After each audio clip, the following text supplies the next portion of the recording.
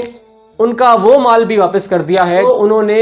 گلے کی ادائیگی کے لیے انہیں دیا تھا۔ وہ لوگ بہت خوش ہوتے ہیں اور اپنے والد کے سامنے ان کی بہت زیادہ تعریف کرتے ہیں اور کہتے ہیں کہ آپ ہمیں بنیامین ہمارے ساتھ دے دیں تاکہ ہم اسے لے جائیں اور دوبارہ اپنے خاندان کے لیے گلہ مصر سے لے آئیں۔ حضرت یعقوب علیہ السلام ناراض ہوتے ہیں اور فرماتے ہیں کہ نہیں،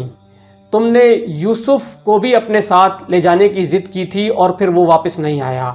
تم اس کے ساتھ بھی کچھ ایسا ہی کرو گے۔ تمام بڑے بھائی حضرت یعقوب علیہ السلام کو ایک پختہ عہد دیتے ہیں کہ ہم بنیامین کی حفاظت کریں گے اور اسے کچھ نہیں ہونے دیں گے، اور پھر وہ بنیامین کو اپنے ساتھ مصر لے آتے ہیں۔ حضرت یعقوب علیہ السلام اپنے بیٹوں کو نصیحت کرتے ہیں کہ جب تم لوگ مصر میں داخل ہونا، یعنی شہر کے اندر جب تم لوگ داخل ہونا تو الگ الگ دروازوں سے داخل ہونا، ایک ہی دروازے سے سارے داخل نہ ہونا۔ مفسرین فرماتے ہیں کہ حضرت یعقوب علیہ السلام نے یہ نصیحت انہیں اس لیے کی تاکہ ان تمام بھائیوں کو کسی کی نظر نہ لگے۔ حضرت یوسف علیہ السلام بنیامین کو پہچان لیتے ہیں اور کیونکہ وہ ان کا سگا بھائی ہوتا ہے اور اس سے ملنے کی انہیں بہت زیادہ خواہش ہوتی ہے۔ پھر حضرت یوسف علیہ السلام بنیامین کے سامان میں اپنا پیمانہ کہ جس سے وہ اناج دیا کرتے تھے اور جس میں وہ کھایا پیا بھی کرتے تھے، وہ بنیامین کے سامان میں رکھوا دیتے ہیں، اور پھر شہر میں یہ اعلان کراتے ہیں کہ عزیز مصر کا پیمانہ جو ہے وہ چوری ہو گیا ہے۔ الزام حضرت یعقوب علیہ السلام کے بیٹوں پہ لگتا ہے کہ آپ میں سے کسی نے بادشاہ کا پیمانہ، عزیز مصر کا پیمانہ چوری کیا ہے۔ حضرت یعقوب علیہ السلام کے بیٹے کہتے ہیں کہ ہم یہاں پر کوئی شر یا فساد پھیلانے کے لیے نہیں آئے، ہم صرف اپنے خاندان کے لیے گلہ لے جانے کے لیے آئے ہیں اور ہم لوگ چوری نہیں کر سکتے۔ تب حضرت یوسف علیہ السلام ان سے پوچھتے ہیں کہ اگر تمہارے یہاں کوئی چوری کرے تو کیا سزا ہوتی ہے ان کی؟ تب وہ کہتے ہیں کہ ہمارے قانون کے مطابق اگر کوئی چور ثابت ہو جائے تو پھر وہ انسان زندگی بھر کے لیے اس انسان کا غلام بن جاتا ہے کہ جس نے اس کی چوری کی ہے۔ آخر کار تلاشی شروع ہوتی ہے اور بنیامین کے سامان سے کٹورا نکل آتا ہے اور حضرت یوسف علیہ السلام بنیامین کو اپنا غلام بنا لیتے ہیں، جو کہ وہ چاہتے ہیں، اور اللہ تعالیٰ نے اس میں ان کے لیے ایک تدبیر رکھی ہوتی ہے۔ حضرت یعقوب علیہ السلام کے بیٹے بہت زیادہ پریشان ہو جاتے ہیں اور وہ کہتے ہیں کہ اگر بنیامین یہاں غلام بنا لیا تو ابا جان ایک بار پھر ہم سے کہیں گے کہ تم نے میرے ساتھ پھر سے عہد شکنی کی ہے۔ ان میں سے جو بڑا بھائی ہوتا ہے، کچھ مفسرین کی رائے میں وہ روبیل ہیں اور کچھ مفسرین کی رائے میں یہ وہی یہودا ہیں، وہ کہتے ہیں کہ میں تو اب یہاں سے نہیں جانے والا، تم لوگوں نے یوسف کے معاملے میں بھی گناہ کیا اور اب بنیامین کی بھی تم لوگ حفاظت نہ کر سکے، میں تو اب ابا جی کو اپنا چہرہ نہیں دکھا سکتا، میں تو تب تک مصر کی سرزمین سے فلسطین نہیں جاؤں گا کہ جب تک ابا جان مجھے خود نہ بلا لیں یا اللہ تعالیٰ کوئی ایسا سبب پیدا کرے کہ میں بنیامین کو آزاد کروا کے اپنے ساتھ فلسطین لے آؤں۔ جب یہ لوگ حضرت یعقوب علیہ السلام کے پاس پہنچتے ہیں اور انہیں یہ قصہ سناتے ہیں تو حضرت یعقوب علیہ السلام فرماتے ہیں کہ اب میں صبر کے علاوہ اور کیا کر سکتا ہوں، یقیناً بنیامین چوری نہیں کر سکتا، بس تم لوگوں نے اس کی حفاظت نہیں کی۔ پھر جب قحط سالی بہت زیادہ بڑھ جاتی ہے اور ان لوگوں کے پاس کھانے پینے کے لیے کوئی سامان نہیں بچتا تو یہ اپنی جمع پونجی، روایات میں آتا ہے کہ ان کے پاس کچھ کھوٹے سکے ہی بچے ہوتے ہیں، وہ اپنے ساتھ مصر لے جاتے ہیں اور حضرت یوسف علیہ السلام سے گزارش کرتے ہیں کہ ہمارے ساتھ نرمی کریں اور ہمارے اوپر رحم بھی فرمائیں، یعنی کہ ہمیں غلہ بھی دیں پورا پیمانہ بھر کے، اور ہمارے بھائی بنیامین کو بھی آزاد کرائیں۔ جب حضرت یوسف علیہ السلام کو اندازہ ہو جاتا ہے کہ میرے بھائی بہت زیادہ تنگ حال اور بدحال ہو چکے ہیں اور اب ان کے پاس کھانے پینے کے لیے بھی کچھ نہیں بچا، تو وہ انہیں اپنی حقیقت بتا دیتے ہیں اور فرماتے ہیں کہ کیا تمہیں یاد ہے کہ تم نے یوسف کے ساتھ کیا سلوک کیا تھا؟ وہ لوگ پھٹی پھٹی آنکھوں سے حضرت یوسف علیہ السلام کی طرف دیکھتے ہیں اور کہتے ہیں کہ کیا تم ہی یوسف ہو؟ اور حضرت یوسف علیہ السلام فرماتے ہیں کہ ہاں میں ہی یوسف ہوں اور یہ میرا بھائی بن یامین ہے۔ دوستوں روایات میں آتا ہے کہ حضرت یوسف علیہ السلام کے غم میں رو رو کر حضرت یعقوب علیہ السلام نابینا ہو چکے ہوتے ہیں۔ تب حضرت یوسف علیہ السلام اپنا پہنا ہوا کرتا اتار کر اپنے بھائیوں کو دیتے ہیں اور کہتے ہیں کہ یہ کرتا جا کر حضرت یعقوب علیہ السلام کی آنکھوں پر رکھ دینا، اس سے ان کی بینائی واپس آ جائے گی۔ جب وہ لوگ حضرت یعقوب علیہ السلام کے پاس پہنچتے ہیں اور وہ کرتا ان کی آنکھوں پر رکھتے ہیں تو حضرت یعقوب علیہ السلام کی بینائی واپس آ جاتی ہے۔ اور پھر یہ پورا قبیلہ حضرت یعقوب علیہ السلام، ان کی بیوی اور ان کے بیٹے فلسطین سے ہجرت کر کے مصر آ جاتے ہیں۔ تب حضرت یوسف علیہ السلام کے 11 بھائیوں نے اور ان کے ماں باپ نے ان کے سامنے سجدہ کیا۔ دوستوں یہ سجدہ تعظیمی تھا جو کہ آج سے پہلے کی شریعت میں جائز تھا، لیکن ہماری مسلمانوں کی شریعت میں اس کو ناجائز کر دیا گیا ہے۔ اس طریقے سے بنی اسرائیل یعنی کہ اولاد یعقوب علیہ السلام مصر میں آباد ہو جاتے ہیں۔ دوستوں بعد مفسرین نے یہ لکھا ہے کہ حضرت یعقوب علیہ السلام جب فلسطین سے مصر آئے تو اس وقت ان کے پوتے پوتیوں اور کل خاندان کی تعداد 63 افراد پر مشتمل تھی، اور جب بنی اسرائیل حضرت موسیٰ علیہ السلام کے ساتھ مصر سے نکلے تو ان کے ساتھ 6 لاکھ جنگجو موجود تھے، جبکہ عورتوں، بوڑھوں اور بچوں کی تعداد اس کے علاوہ تھی۔ دوستوں انشاءاللہ تعالی ہم اپنی آگے آنے والی قسطوں میں آپ کو بتائیں گے کہ بنی اسرائیل مصر پر کس طرح فرعون کے ظلم کا شکار ہوئی اور پھر اس نے مصر سے حضرت موسیٰ علیہ السلام کی رہنمائی میں کس طریقے سے فلسطین ہجرت کی۔ اپنا بہت خیال رکھیے گا، ہم ملیں گے انشاءاللہ تعالی آپ سے اپنی اگلی ویڈیو میں۔ اللہ حافظ۔